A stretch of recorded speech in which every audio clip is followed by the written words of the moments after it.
जय राम जय जय राम।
सहनाववतु सहनौ भुनक्तु सह वीर्यं करवावहै तेजस्विनावधीतमस्तु मा विद्विषावहै। ॐ शान्ति शान्ति शान्तिः। गुरुर्ब्रह्मा गुरुर्विष्णुः गुरुर्देवो महेश्वरः गुरुरेव परं ब्रह्म तस्मै श्री गुरवे नमः। तस्मै श्री गुरवे नमः।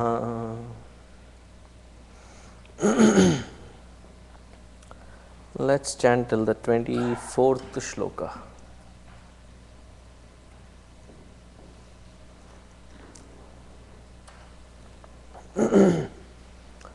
Let me get my singing voice.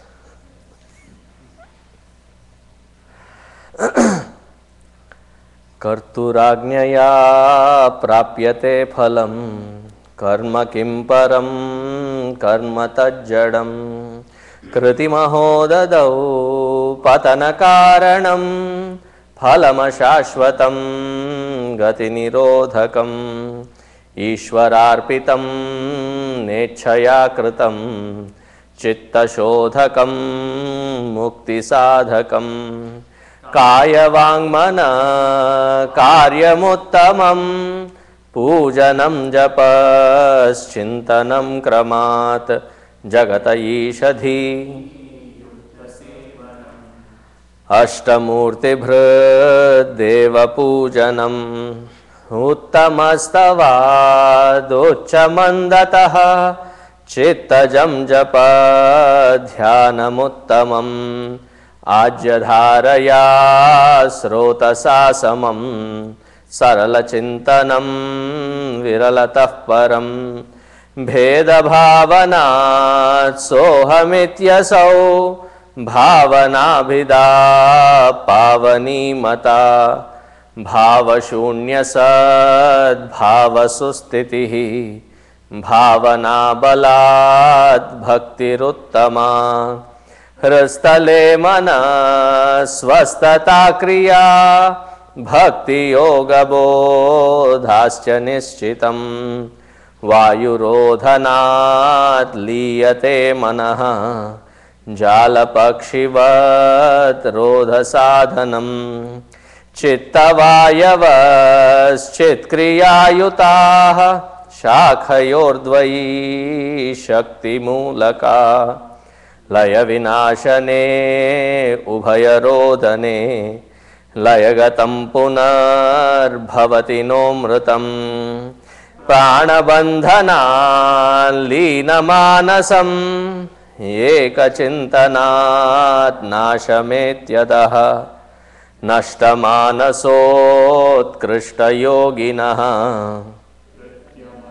किं स्वस्तितिं यतः दृश्यवारितं चित्तमात्मनः चित्वदर्शनं तत्वदर्शनं मानसं तु किं मार्गणे कृते नैव मानसं मार्ग आर्जवात् वृत्तयस्त्वहं वृत्तिमाश्रिताः शाखयोर्वृत्तयो मनो विद्यहं मनः अहमयं कुतो भवति चिन्वतः ऐपतत्यहं निजविचारणम् अहमिनाशभाज्यहमहं तया स्फुरति हृत्स्वयं परमपूर्णसत् इदमहं पदाभिख्यमन्वहम् अहमिलीनकेऽप्यलयसत्तया विग्रहेन्द्रिय प्राणधीतमः नाहमेकसत्तज्जडं ह्यसत् सत्त्वभासिका चित्त्ववेतरा सत्तया हि चेच्चित्तया ह्यहम् ईशजीवयोर्वेषदीभिदा सत्स्वभावतो वस्तु केवलम्.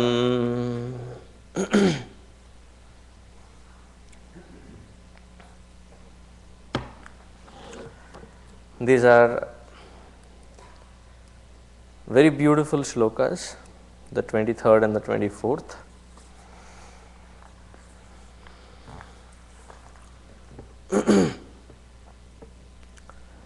So there is a option, or there is a logic that is taken into consideration. One by one you talk about from the gross to the subtle as you grow.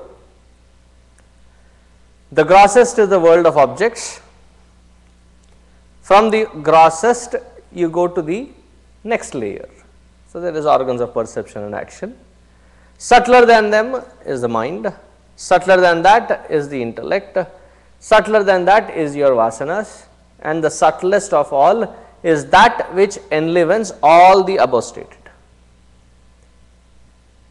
That is the consciousness. So here there is this particular question taken into consideration. You keep saying go deeper, go deeper, go deeper. So if somebody says is mind, it comes in Taittiriya Upanishad, a very beautiful Upanishad. In there the student is given the option, he says, you are that truth, go meditate. So the student comes back and says, I think I have realized. I am this body. He says, go subtler than that. And he says, Mano Brahmeti Vyajanat. The mind is the Brahman. The Guru has to have a lot of patience. He says, go meditate again. And he says, Vijnanam Brahmeti Vyajanat. The intellect is Brahman. Vijnanamaya kosha, Vijnana is intellect. And he says, go meditate again. So, I am the consciousness. So here student asks, what if there is some subtler thing that is observing this consciousness as well? Is there something subtler than consciousness, observing consciousness? It's almost equivalent to the question where kids come and ask, if everything is created by God, who created God? And you should see the parents. They feel such a rush of satisfaction of having brought their children into Chinmaya mission, because suddenly the child has asked them a question and they are baffled. Oh my God, Swamiji, my child is becoming spiritual. He has asked the most amazing question. What? I can almost say that, is this the question? He said, who created God? And I didn't know what to answer. Or another way to put the same question is, when was God created? What time? That who creates time obviously has to be beyond time. God is always first, time comes after him. Therefore, Gurudev used to joke that the smallest calculated piece of time is called second, because it's always second, because God created time and you cannot put God in that time frame. Who created God? That which is always existing does not need to be created. But in a Vedantic discussion, if consciousness is the one which is observing everything, the subtlest sakshi, subtlest witness of everything, what if there is something subtler than this consciousness?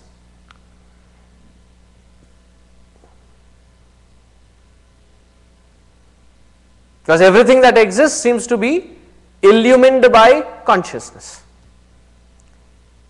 So here he answers, Sattva bhasika chitkva vetara. Is there another consciousness which is illumining this existence?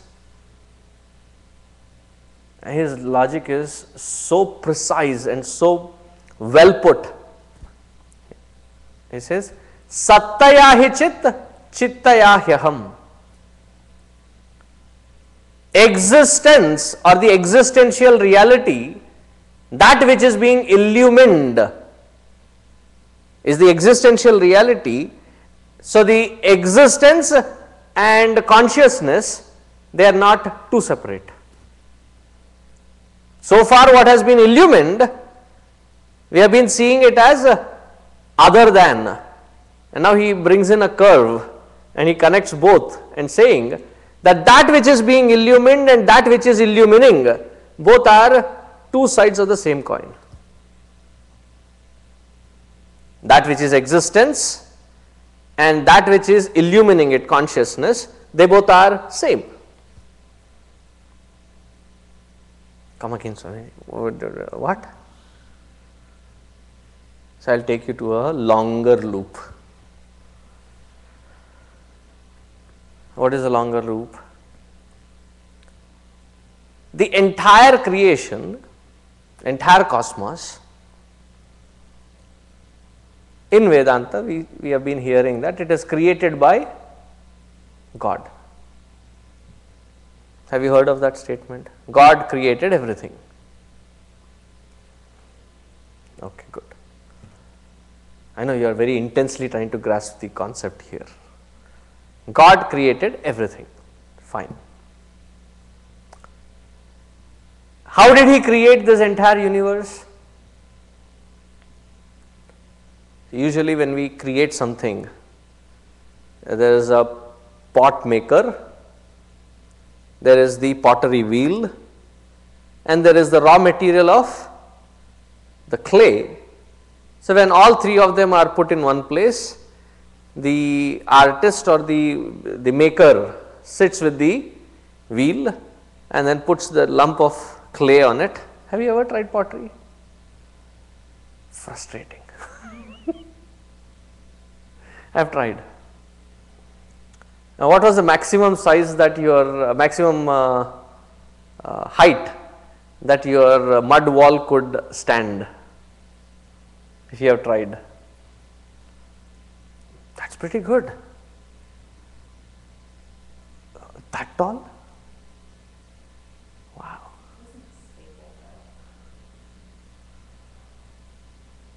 Mine was about 7.5 inches. And as soon as I cross about 7.5 inches, it will start collapsing, either in or wobbling and become disfigured, because it keeps rotating, right? So after a while it starts like plastic in the microwave. That's what it becomes like. So, you need to have skill as well. So, the skilled potter sits with the wheel, takes the lump of mud. So, there are three distinct ingredients: the intelligent cause, the material cause, and the instrumental cause. So, what is the intelligent cause in this example? Potter. Potter is the intelligent cause. What is the material cause? Clay. What is the instrumental cause? The potter wheel. So, you need three things, and all these three things are separate from each other, distinctly other than each other. Am I making sense so far? But with respect to this creation, the intelligent cause, the material cause, and the instrumental cause, all of them are Paramatma himself. Meaning, he is the potter, he is himself the clay, he is himself the instrument on which this entire creation has been created. Because if there is something other than him as a material, if there is something existing other than him, that which exists independent of him must be more superior than him. And Paramatma is all powerful, all knowing, all pervasive. Something other than him more powerful than him, then why would I call him Paramatma? I would call that which is more powerful than him as Paramatma. So, it only makes sense when all the three, the instrumental cause, the material cause, and the intelligent cause is Paramatma.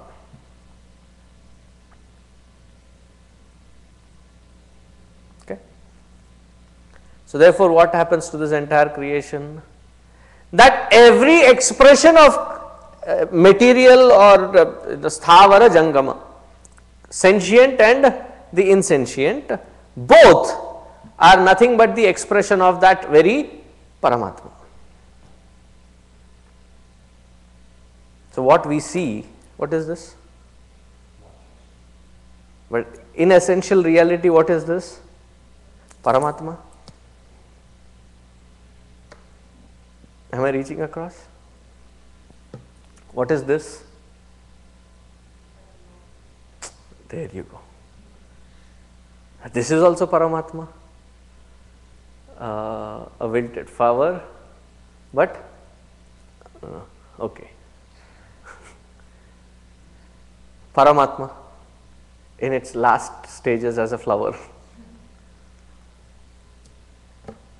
What is this? Everything. The one who had the vision of seeing everything as Paramatma is called Prahlada. And the one who sees everything only as material, which can be indulged in for sensual pleasures, he is called Hiranyakashipu. This is the story of Prahlada and Hiranyakashipu. This is the message. That's why what does the father ask? The father asks, is your that Vishnu or Paramatma, is he there in this pillar? He doesn't give a confused American answer. I don't know is a clear-cut answer. Confused American answer is maybe yes, maybe no, I don't know. That's the heights of confusion. If you can say maybe yes, maybe no, I don't know. It's a clear, distinct pattern. All three in one sentence. Prahlada did not say. Prahlada said, of course, Paramatma is there in that also.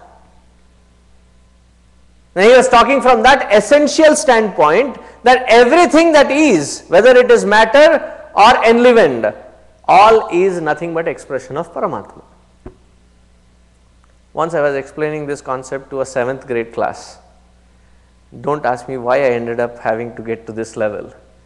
They were, pestering me with questions with various angles. I had to come to this subtlest aspect to explain. That was a very brilliant class though. So they ended up asking, I was explaining this concept, and then this kid says, so you mean to say there is God in dead body? If everything is Paramatma, dead body is also Paramatma? So do you mean to say that God is there in the dead body? What would be your answer?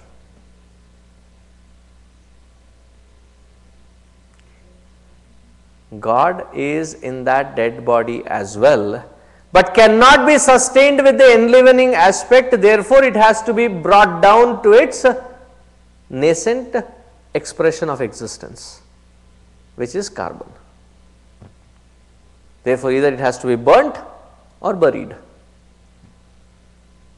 Right in that format it cannot exist further, you will not be able to sustain it in a healthy manner.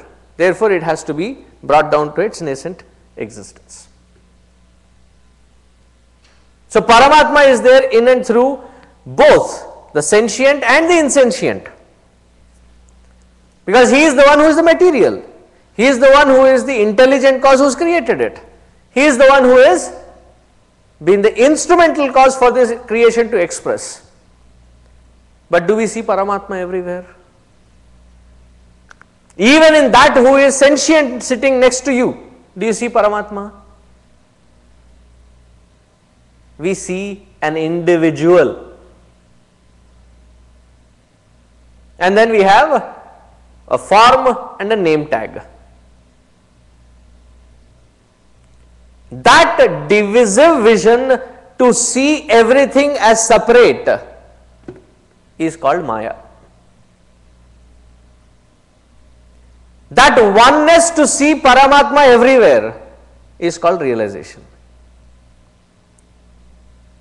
So here he is trying to talk from that standpoint, that all that you are perceiving as existence is nothing but consciousness alone in a different format.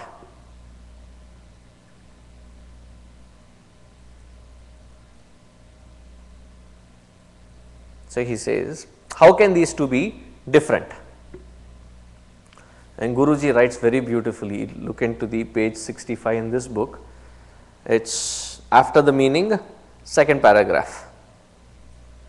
He says, is there a consciousness which illumines existence?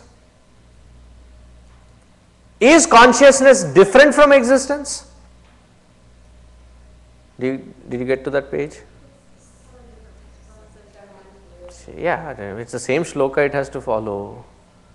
72 it seems. Is consciousness different from existence?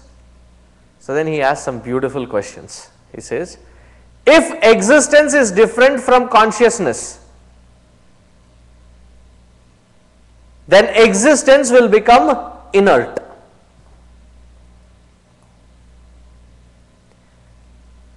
If consciousness is different from existence, then consciousness will become non-existent. Are you getting the perspective? If existence is separate from consciousness, then everything has to be inert. And if consciousness is separate from existence, which means that consciousness should be non-existent. But the next 4 questions are very clearly seen. Now you can stop reading the book. Look at me now. I cannot tolerate you not paying attention to me. Because I want you to answer the following questions. Question 1. Do you exist? Yes.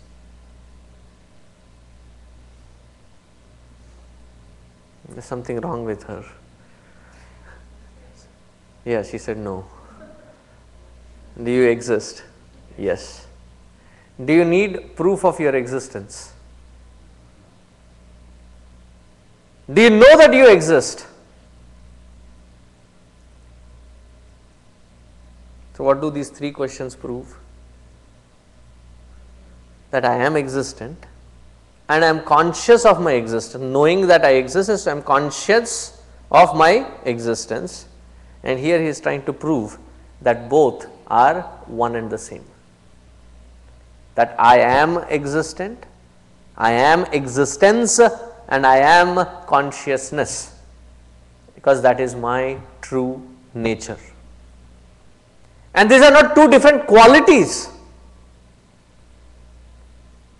It is the nature of Paramatma, nature of the life spark. Does it make sense? Sattaya hi chit, chittaya hi aham. I am that consciousness which is expressing through this entire creation, both as sentient and as insentient. Therefore, all your questions, why did God create this universe like this? Who can answer? When you get to this state, you can answer it to yourself. Until then, hold on to your question. Once you realize that I alone am existing, is this multitude of creation existing in its multitude? Or is it existing as your own expansion? Why do Mahatmas strive so much to reach out to this entire beautiful creation and serve this creation?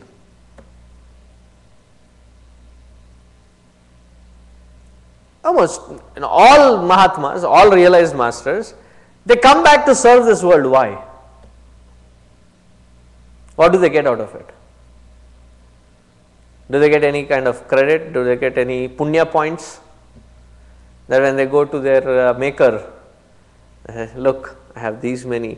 It's also been signed by, you have that, right? What do you call that? Service hours. So I have done a lot of service hours. Punya points I have acquired. He has no other hidden agenda. There is nothing that he craves for from this service. The reason he serves, and the service is selfless, because, like for example, you have say an abscess or a cut on your arm or body, wherever it is. Don't you become extra conscious for that part and protect it? Like you are moving in say a subway, or you are moving in a busy place.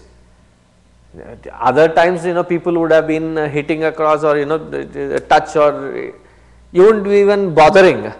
But this day it almost feels like everybody purposefully is hitting only there.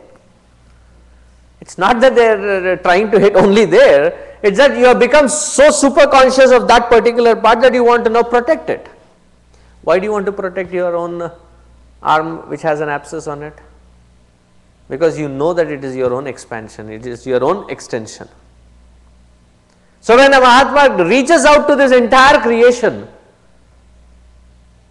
he is not doing a favor, he is actually reaching out to his own expression, which is suffering.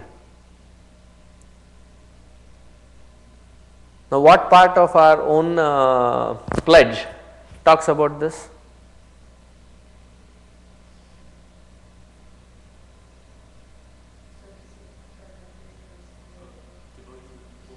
Devotion to the people is the devotion to the Supreme Self. Because all that which is expressing is nothing but that Supreme Self alone. And that Supreme Self which is not different from me, I am that Supreme Self. Therefore, serving becomes natural.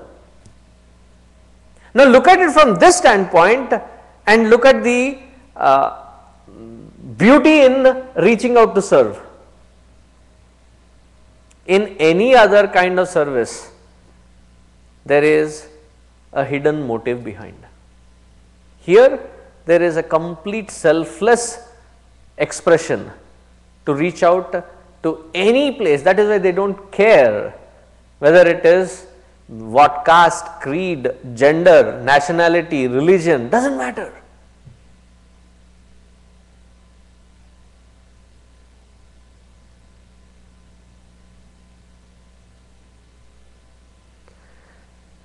See, your 5 fingers, they are of different sizes, different shapes.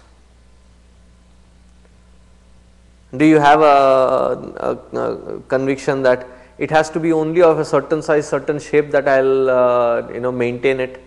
The rest all here. No. In any form, any expression, it is your own extension. Does it make sense? The entire creation is now your own expansion. Therefore, you will feel one with everything.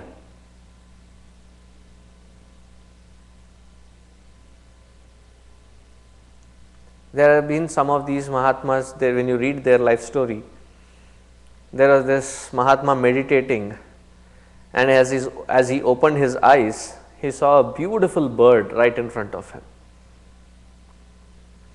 And the beauty aspect of it was so amazing that with his eyes open, he was still in that trance, so connected with his expansion in the form of a bird.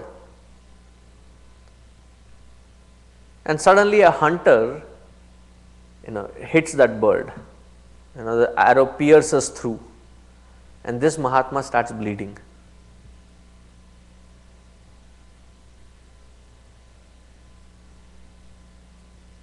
As recent as Ramakrishna Paramahamsa, he was one day in such trance. Anything darker shade would remind him of Kali, his divine mother. So one day he was on Kali Ghat, on Gangaji, river Ganga, and it was monsoon time. So the clouds were dark, just about the rain, dark clouds hovering around. So he just looked at them and he was lost in trance. And in that trance he got connected with everything around. And there was this Maji is the one who rows the boat. In all this modern day song, Mahi, Maji and all these words, the origin of it is in Bengali.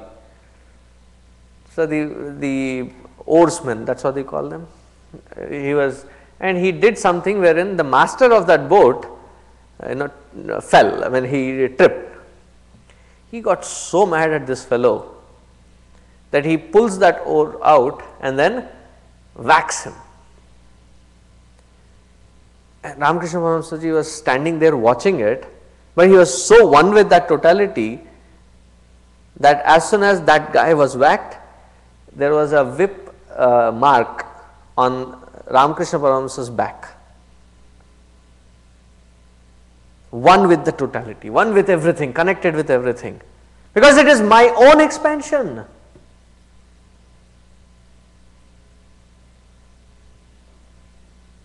Sattaya hi chit, chittaya hi aham. I am that consciousness, that very consciousness which is not separate from existence. Therefore, there is nothing beyond this consciousness.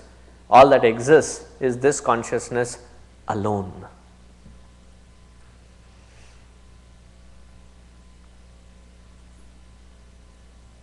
I am giving you a couple of minutes because this is a very heavy, subtle topic. So, what is the experience of a realized master?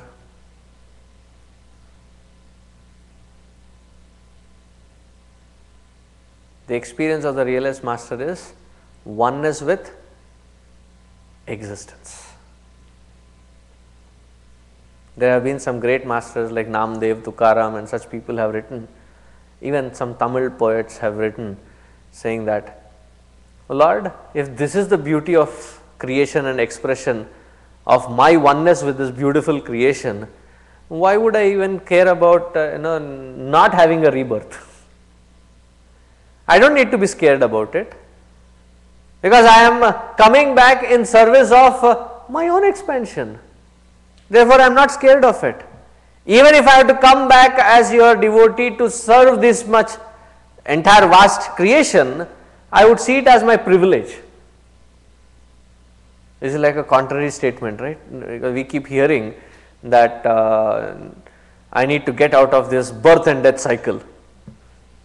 Now, here is the realized master who says, death or rebirth, I am not afraid of it. Will he have a rebirth? Technically may not be, but is he scared of it? No, because his own expansion. Is he afraid of anything?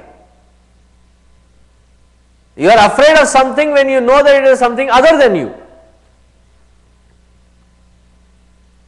People, when they say, I'm alone at home and I'm scared. Stop looking at yourself in the mirror. What else can scare you then? No, Swamiji, stop making fun. I'm really alone, I'm scared. If you know for a fact that you are the only one, then what is to fear? The fear is not that you are alone. Fear is that because I am alone, there is a possibility of somebody other than me who I do not know, and that I am afraid of. That otherness, that separateness is what I am afraid of.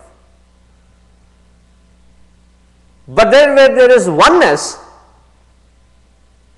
there is no fear.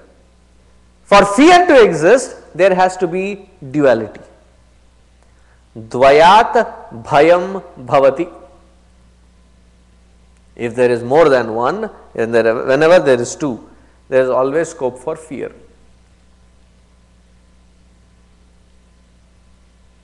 And with this fear, there is competition, there is jealousy, there is envy, all kinds of negativity start creeping in. There is only one because I am the only expansion. There is no fear, absolutely.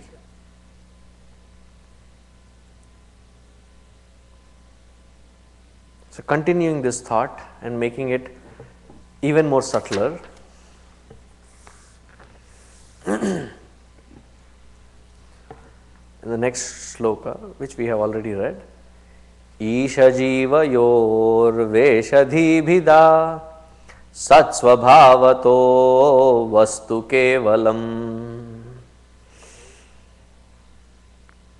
From the standpoint of Isha jiva, Isha and jiva, from the standpoint of veshadhi bhida. Veshadhibhida, standpoints of subtleness and grossness. The gross expression is the individual and the subtle expression is Ishwara. Ishwara here means all the various forms of deities and gods that we worship, they are all expressions of Ishwara in different forms. So, is there a difference between you and the Ishwara? So, when they talk about Tattvamasi, Tat Tvam Asi. Before I get into it, there is another way people interpret it. Tattvam Asi. Tattvam means essence. Asi, you are that essential reality. That is one way of interpreting it. But the traditional way of interpreting it is Tat, that which you are worshipping as God, that which you are worshipping as Rama, Krishna, Devi, Shiva, Ganesha, Kartikeya, various forms.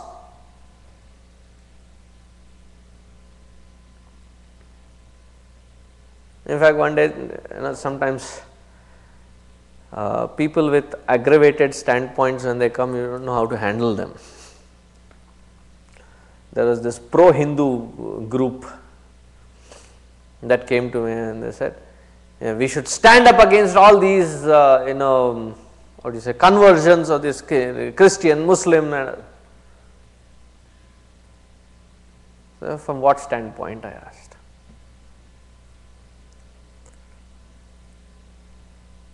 They are not our forms of God. And my question is, if God doesn't have a problem to express as Allah, if God doesn't have a problem expressing as Jesus, what is your problem? If he can express to this multitude of God system, add 2 more in the list.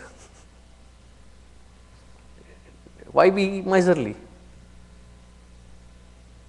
And this happened in Vijayawada. And in Vijayawada there is a church. I was amazed the first time. It was a church for Mary. And I was amazed first time I heard it. I was amused actually. That there was 108 names for Mary. Om Maryai Namaha. Om Yesu Jananyai Namaha. So Om is Hindu, Namaha is Hindu, and Sanskritized Mary and Yesu Jananyai is, so who is becoming what? So why are you scared? All the worship is to that God, and that God that you are worshipping is not separate from you. You are that God. If Hinduism were not, or Vedanta were not to explain God as one's own true nature,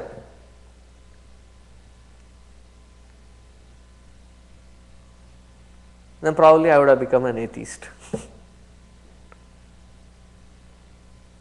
Because God is not somewhere, in 7 worlds away, 7 hills away. No, he is right here in this very expression.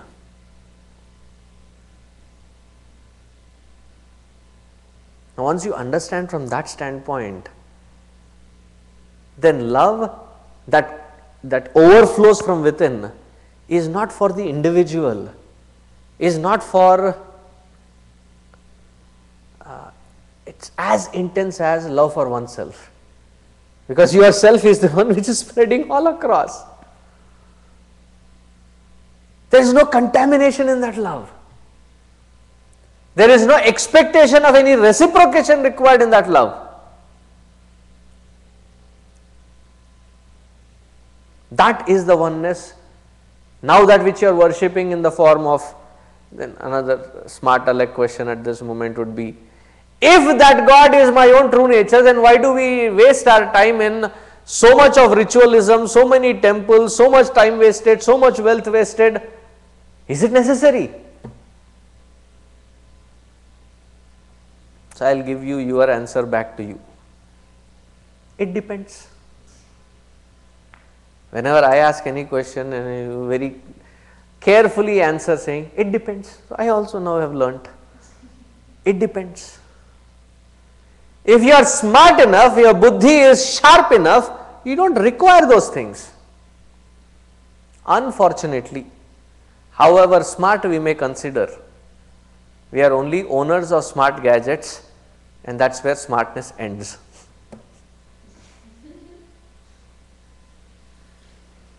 I am not making this as a sarcastic statement.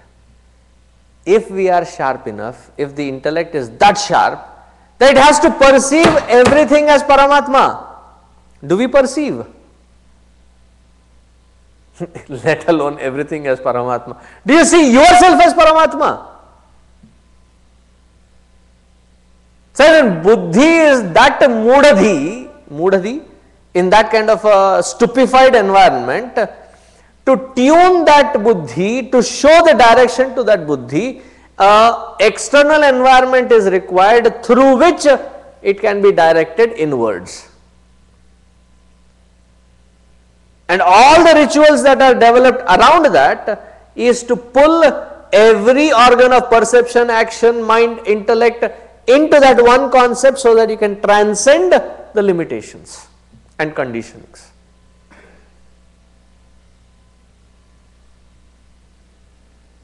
Therefore, that system is required. There is somebody asking, saying, do you need crutches? It's a vague question. It depends. Who is asking? If somebody has two healthy legs, you don't need crutches.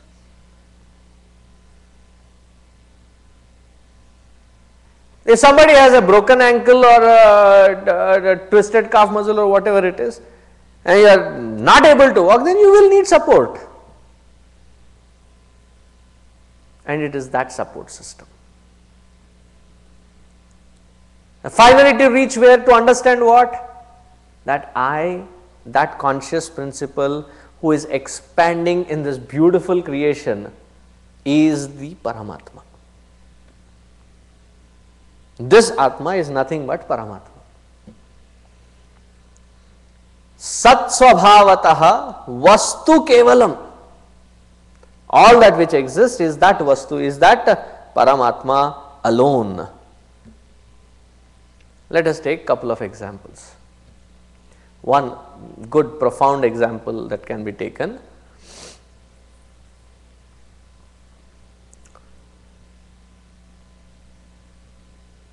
What do you recognize as a river? How do you define a river?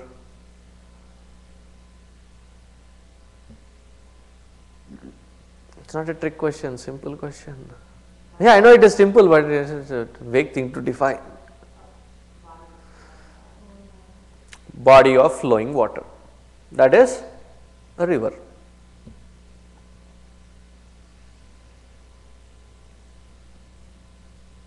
Basically, it is water. Now, the same water goes and merges into ocean. See, the origin of Ganga Ji, which is in Gomukh. From there, when she starts and all the tributaries that join in, finally Yamuna also joins in, and then it becomes the massive flow of Ganga. After having served her purpose in the plains, she gushes to become what? She loses her identity to become one with the ocean. Up until then, the same water was called Ganga. There is a beautiful delta wherein she merges into ocean, and that area is called Ganga Sagar.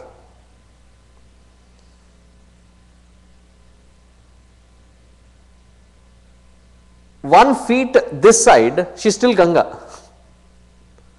1 feet that side in, she has already become Sagara. Now, Sagara, wherein Ganga has lost its identity, so far that water was recognized as feminine, Ganga Devi. I know what went through your head. So, up until then she was Ganga Devi, and then the moment she hits into the ocean, that identity is changed. It is now recognized as the masculine name of Sagara. Sagaram prathigacchati. Remember the shlokas? Sagaram prathigacchati. Everything goes and merges into that Sagara, loses its identity. But whether it was still in Ganga form or in the ocean form, what is the essential nature? Vastu kevalam kim? What is the essential nature? Water. To understand that it is water, do we have to condition ourselves with a river and an ocean? Smart enough, you don't need to. These conditionings are reference to the conditioned system, but not water essentially. Now, you take a glass of water from the ocean, you take a glass of water from the river, both are essentially still water alone, H2O alone. So, that which is being worshipped and that who is worshipping, both are Paramatma alone. Brahmarpanam Brahmahavihi Brahmagnau Brahmanahutam Brahmaivatena Gantavyam Brahma Karma Samadhina. Brahmarpanam, that which is being offered is Brahman. Brahmarpanam, what is the next one? Brahma Havihi. Brahma Havihi, the special, the grains that are offered, they are called Havis. That is also Brahman. Brahmagnav, who is the Agni? That is also Brahman. Who is the one who is offering? Is also Brahman. Whom does all this go to? Is Brahman. So when we act in this world, do we act with that sanctity in our heart? Or do we have a account system? This fellow I am helping it, you better help me later, okay? Otherwise, I can withdraw this back. There is always that calculation which makes the effort cheap. The sanctity of the act is when the one who is offering, unto one that is being offered, everything is that Paramatma alone. Service to the nation is the service to the Lord of Lords. This is also again from the pledge. So, there is no more difference of any kind, whether at an individual level or at a totality level, because that which creates that barricade is once and for all destroyed.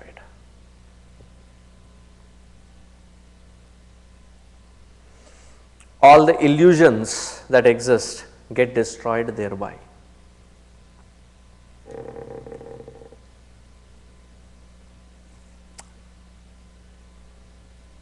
Now it is your time to think and ask questions.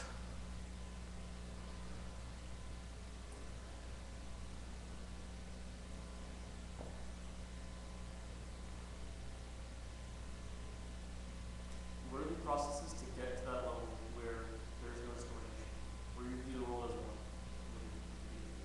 Say that again. To get to that level where you view everything as one and you don't differentiate, Mhm. what are the processes to get there? Is it just the five S's? We went through 23 shlokas. Now, Sridhar's question was to get to this oneness, what are the processes? So we got to the 24th shloka from the first shloka, right? So we have defined every step, and the crux of it is given in the form of 5S. So that what are the 5S's? Hey Ram.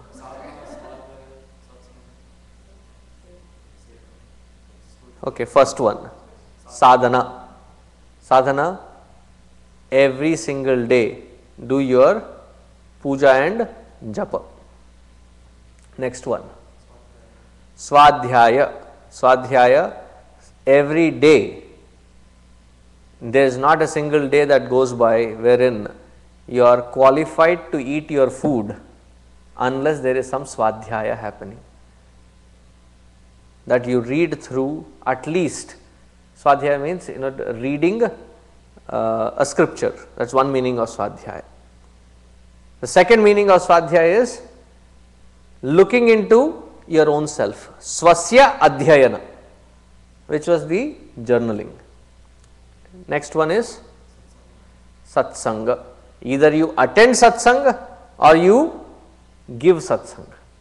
Now here I mean, because in satsanga is not that satsanga.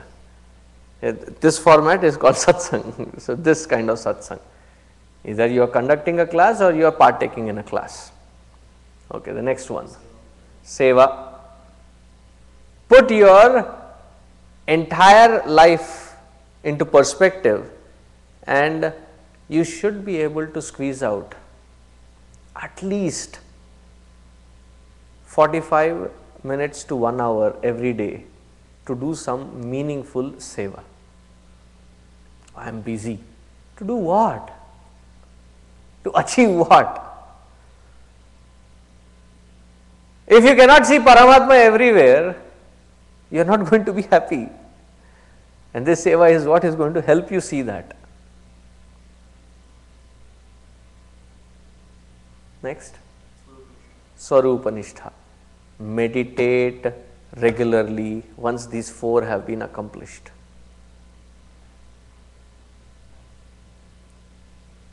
Now do this 5 and you are on a fast track of 5.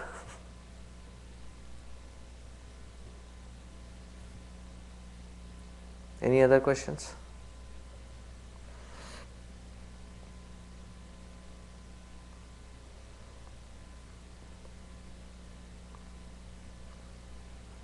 Whoa, no questions at all? Check your gadgets, smartphones.